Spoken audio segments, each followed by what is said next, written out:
The old house on Elm Street had stood abandoned for decades, yet no one dared to venture near it. Locals whispered about the third window on the upper floor, a place of inexplicable fear.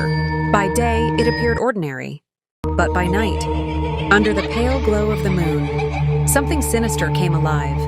Lila, a curious journalist, was drawn to the mystery.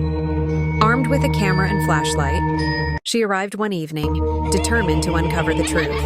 The air was unnaturally cold as she approached the house, her footsteps crunching on the overgrown path. Her gaze was pulled upward to the third window.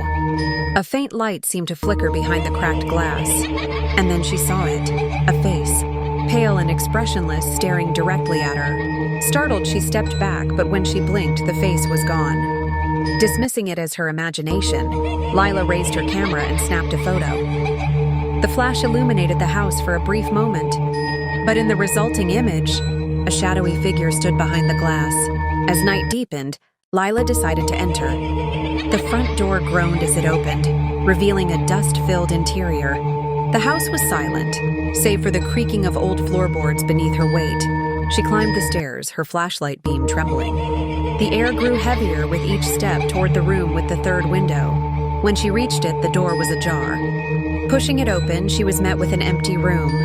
The window stood at the far end, its cracked glass reflecting the dim moonlight. Lila approached cautiously, reaching out to touch the glass. A sudden chill shot through her hand as she noticed faint fingerprints smudged on the inside, impossibly small like those of a child.